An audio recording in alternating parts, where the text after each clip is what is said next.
A gente segue falando sobre esse assunto, agora com o diretor nacional do IBMEC, o Reginaldo Nogueira, a quem agradeço a participação aqui no Jornal da Manhã. Reginaldo, bom dia, bem-vindo. Bom dia, é sempre um prazer estar aqui com vocês. Bom, mostramos agora na reportagem o cenário que nós temos dessas articulações entre governo e Congresso para se chegar a um conjunto de medidas que vai conseguir compensar essa desoneração completa agora em 2024. O ministro da Fazenda, Fernando Haddad, estima que essas medidas, até o final do ano, devam custar de 17 a 18 bilhões de reais aos cofres da União. E eu queria te ouvir a respeito dessas propostas apresentadas pelo Congresso, entre elas, utilizar os recursos, a arrecadação da taxação de compras internacionais de até $50 para abater essa renúncia fiscal e até aquela ideia do governo que agora perdeu um pouco de força, muitas críticas, feitas inclusive pelo presidente do Senado, Rodrigo Pacheco, de tributar mais o lucro das empresas para bancar esses benefícios.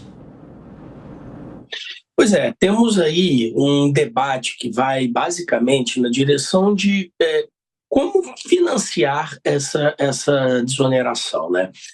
De um lado, o governo tem se mostrado ali bem disposto, na verdade, a substituir esses impostos não cobrados na folha por impostos, no primeiro momento, sobre lucro, por exemplo, que seria na contribuição social sobre lucro líquido, né?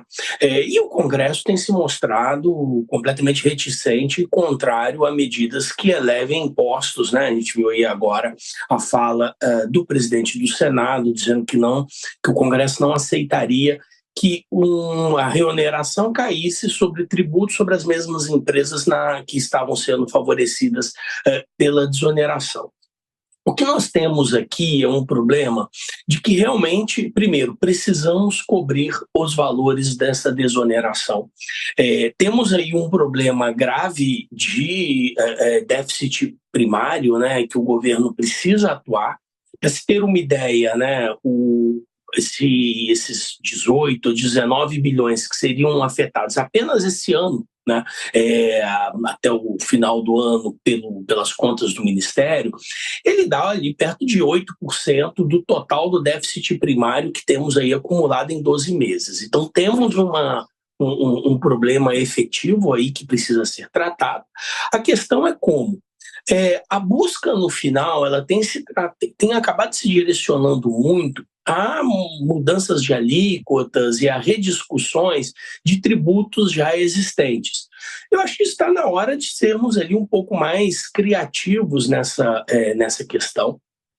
Eu acho que é possível discutir, inclusive, outras alternativas de fins de outras desonerações, né, e mesmo rediscussão de gastos. A proposta de repatriação, por exemplo, que o Congresso apresentou, não é uma proposta ruim, repatriação de recursos.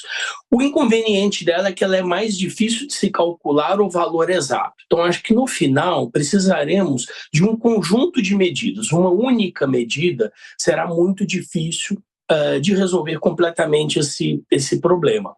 Mas eu só queria destacar que a nossa questão vai muito além dessa, né? A gente tem focado aí muito nesses, 20 bilhões de reais da desoneração que temos falado e como substituir isso, como se o problema fiscal se resumisse a isso, né?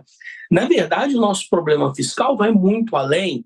E a discussão sobre cortes de gastos e reavaliação das despesas obrigatórias, ela simplesmente não está andando, né? Eu acho que esse é um pano de fundo que ele não pode ser ali esquecido diante desse debate todo sobre a desoneração da folha.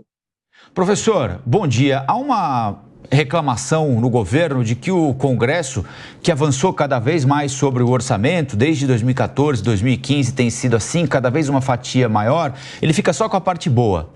A parte ruim de procurar compensação, de procurar equilibrar contas, fica com o Poder Executivo. Faz sentido? Temos aí, de verdade, um problema, né, no nosso sistema político há algum tempo. Isso é razoável, né, de se discutir, de se avaliar.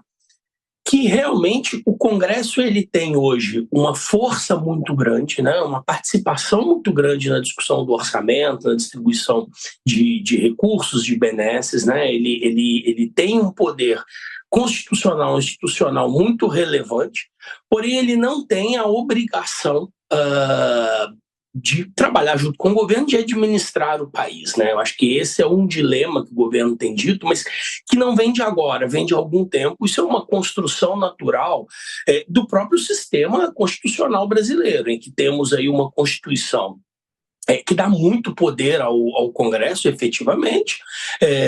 Então, um Congresso forte, sem muitas responsabilidades administrativas, e o governo tendo ali, muitas vezes, de fazer o trabalho de mediação do ponto de vista fiscal. Eu acho que, nesse sentido, a maneira como isso deveria ser trabalhado, ou como no passado isso sempre foi muito trabalhado, é um debate com o Congresso sobre premissas básicas sobre o que seria aceitável ou não. Acho que o que está aqui por trás é que temos uma sociedade que, via Congresso, tem se mostrado muito resistente a novos impostos, e um governo, por outro lado, que tem sido muito resistente à rediscussão de gastos. Eu acredito que o Congresso hoje ele está muito mais disposto à discussão de gastos obrigatórios, por exemplo, do que em qualquer momento no passado.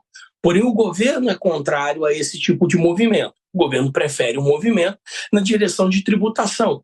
O Congresso não toparia e não está disposto a esse movimento. Nisso ficamos aí num embate entre Congresso e governo, e no final a situação fiscal vai se deteriorando a cada dia. Muito obrigada pela participação em mais uma edição aqui do Jornal da Manhã. Reginaldo Nogueira, diretor nacional do IBMEC. Até a próxima. Reginaldo, bom dia. Bom dia, muito obrigado.